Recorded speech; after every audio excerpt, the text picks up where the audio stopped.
Yesterday, I met with a manufacturing company, but they also are engaged in getting young people more engaged in manufacturing. So I asked them, so how many of those students that are signing up and want to do this, how many are women? And they said, well, I know there's at least 13% or something. It was a low number. And you had mentioned trying to engage more women in manufacturing. I'm just wondering if just the name manufacturing sounds like a guy. Did you know that studies reveal over 70% of mainstream media journalists identify as left-leaning? This surprising statistic isn't just a number. It's a window into the ideological world that shapes the news we see every day, and it sets the stage for a deeper exploration into a controversial concept: the useful idiot.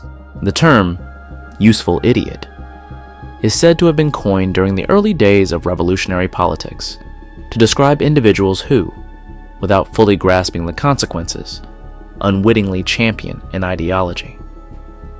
Today, this phrase is often thrown around in political debates, used to criticize both left-leaning progressives and right-wing hardliners for promoting ideas that may ultimately work against their own causes.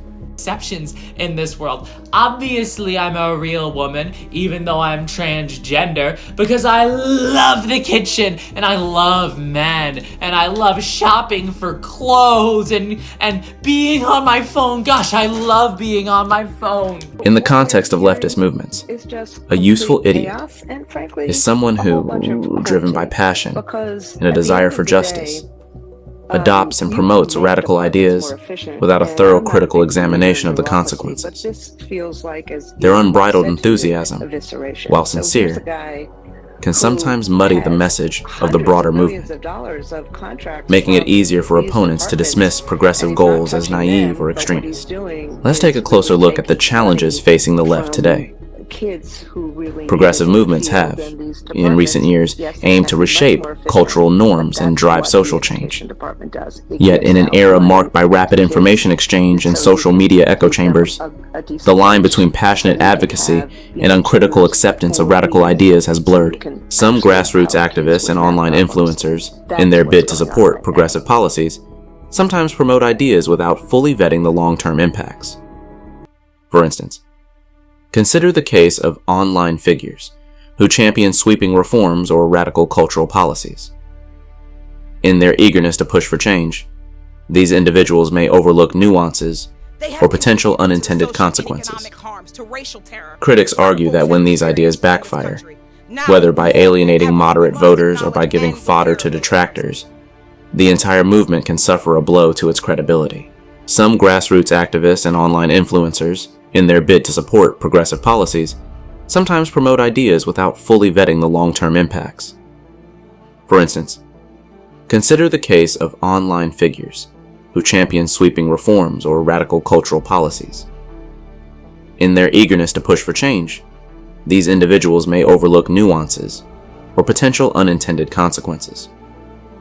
Critics argue that when these ideas backfire, whether by alienating moderate voters or by giving fodder to detractors, the entire movement can suffer a blow to its credibility. One pivotal moment that illustrates this occurred during a heated debate on media regulation and public funding. Critics on the right argued that the left's unchecked enthusiasm for ideologically driven narratives in mainstream media was not only deepening political divisions, but also undermining public trust in important institutions. As this controversy escalated, legislators and media watchdogs called for reforms aimed at curbing what they saw as an overzealous, one-sided portrayal of news. The fallout was significant. The intense scrutiny forced a broad re-examination of media funding policies and sparked debates about whether ideological homogeneity in newsrooms was stifling balanced discourse. In the aftermath, some reform-minded voices within the progressive camp began advocating for more rigorous fact-checking and a willingness to engage with dissenting perspectives, even if that meant tempering some of their more radical rhetoric. But the phenomenon isn't confined to the left alone. On the right, charismatic figures, often portrayed as anti-establishment warriors, can also be labeled as useful idiots, when their rhetoric becomes so extreme that it alienates potential allies or leads to policy proposals that are impractical in a real-world setting. When these figures push narratives that promise radical solutions without a solid grounding in reality, they risk undermining their movement's long-term goals. The key takeaway here is that in our polarized political environment, the very individuals who are supposed to advance their causes can sometimes end up complicating them. The unexamined zeal, whether it comes from the left or the right, can create openings for opponents to dismiss entire movements as ideologically extreme or out of touch with practical reality. Let's revisit that pivotal policy debate on media regulation. In that instance, the left's reliance on uncritically championing a certain ideological narrative led to a backlash that forced policymakers to confront uncomfortable questions about bias and balance in the media. This confrontation didn't just shift the debate, it forced a recalibration. New rules and guidelines were proposed, aimed at reducing echo chambers and ensuring a more even-handed dissemination of information. This episode stands as a powerful reminder. Unchecked ideological fervor, even when well-intentioned, can sometimes sabotage the very goals it aims to achieve. In summary, whether on the left or the right, useful idiots play a paradoxical role in our political discourse. They are driven by genuine passion and a desire for change, yet their uncritical promotion of extreme ideas can inadvertently harm their movements. For the left, this might mean alienating moderate supporters or providing ammunition for critics who paint progressivism as naive or reckless. For the right, it can mean endorsing positions that ultimately backfire on their broader goals. So, what's the lesson here? Political movements must balance passion with critical thinking. The challenge is to channel genuine enthusiasm into informed debate, one that welcomes constructive criticism and diverse viewpoints, rather than unexamined rhetoric that risks undermining the movement's credibility. What do you think?